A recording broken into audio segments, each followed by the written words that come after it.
Hey, good morning. Good morning. Thank you for joining me again. This is Lou Marconi on the Burning River Browns Talk with the Fanatical Elves Network and a subsidiary of Fans First Sports Network.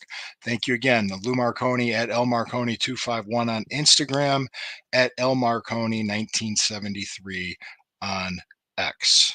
Great to have you here. I really appreciate each and every one of you. Love the comments, love the reactions to what I do and my articles and everything else. Appreciate the interaction. Um, right now, I'm going to have a little bit more to say about the video that I did yesterday regarding the Dome Stadium and what the Cleveland City Councilman said. I'm also going to talk to you today about the new signing that the Browns made of Justin Hardee Sr. Give you my thoughts on that. But before we go any further, I have bills to pay. We have bills to pay. So let's pause for a word from our sponsors. All right, here we go. Thanks for hanging there with me. Okay, let's start with Justin Hardee Sr. Great signing. He is a defensive back. He is from the New York Jets. He was a free agent, and he's considered a special teams specialist, an ace, a gunner, one of those guys that flies down the field on punts and covers punt returns. He was a very good player for the Jets. He was a free agent. We lost Mike Adams, so he's a very good viable replacement. Little background on him. Yep. He is from Cleveland. He was a star at Glenville High School.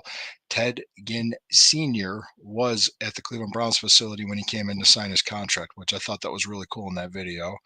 I also wanted to say that most of the moves you're going to see now from the Cleveland Browns, now that we've gone through the waves of free agencies and trades and everything else, it'll be back end roster moves such as this one.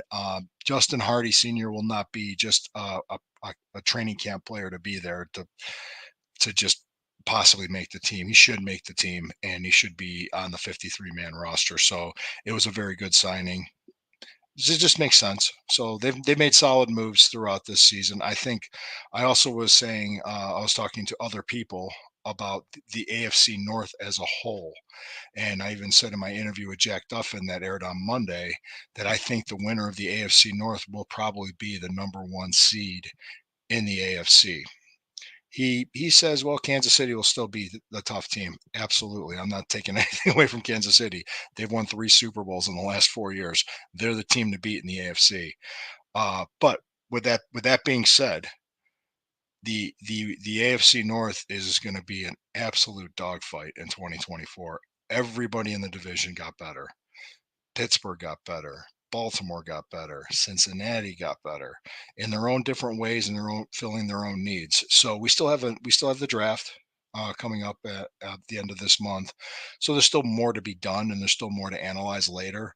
But I think two things are going to be a factor: health and luck on who wins the division. If you could stay healthy and you have a little lady luck, on your side, a little bit of luck. But I also said luck is preparation meeting opportunity. Keep that in mind. So appreciate it. Another thing too to say regarding the Dome Stadium, I was very critical of that councilman yesterday because he held a press conference. He was invoking a law that really means nothing because the spirit of the law was about moving the team out of to another city or another market. Wasn't had nothing to do with moving it down the road 15 minutes. A 15-minute drive from downtown to get to a football game is not that big of a deal. And people are reacting emotionally because there's discussion of how the stadium's going to be funded or how it's going to be paid for, and they think the owner should pay for all of it. The same talking points I heard 30 years ago about Art Modell. Yeah, owner should fit the bill. I agree, but public funds are going to be used. Just don't know how yet. Nothing's been officially announced. Nothing has been put on a ballot. Nothing has been even proposed to Cuyahoga County or people in the Northeast Ohio region, or even the people of the state of Ohio, of exactly how to pay for that stadium. So really, there's nothing to get mad about or get emotional about yet. So, or even be happy about either. So, really, there's nothing been announced. From what I'm hearing from my friends in the Cleveland sports media, is that within the next 12 months we should know. I'm thinking because it's going to be a 5-year project. Personally, I think it's 6 months, maybe even 4. We should know.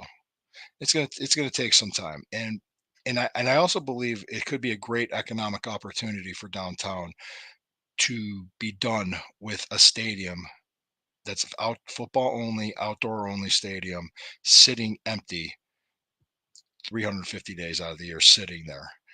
They could use that lakefront property and put it to better economic use for the city of Cleveland. I just believe that there's an opportunity with that, and I think the Haslam family could still help the city develop that lakefront while building their stadium in Brook Park. There's a compromise here. There's things that are being negotiated.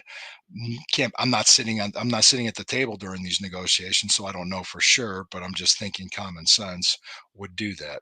And when negotiations are going on, you're not going to get a lot of information from the parties involved. And what the city councilman Casey did was get himself involved when he really wasn't a part of the negotiation at all. And I think that was not of the best judgment for him to do that. But back to it. I'm going to be back again tomorrow morning at 8:30, talking latest on the Browns. It's Justin Hardee Sr. again. Great signing. Back end roster moves is what you're going to see between now and probably up until they go to the Greenbrier training camp in about, it's hard to believe it's going to be about 3.5 months when training camp starts. We're already in April, people. um, Friday, a little programming note. Friday, I will be coming on at 9:30 a.m. instead of 8:30. It will be for personal reasons. I have something I have to take care of, so I won't be able to come on at 8:30. But I will definitely come on at 9:30. Appreciate each and every one of you. Appreciate all of you. Thank you again for all of your support and your help. And keep in mind, like I said before, whenever the river burns, it always burns brown and orange. Have a great day. I'll see you tomorrow at 8:30.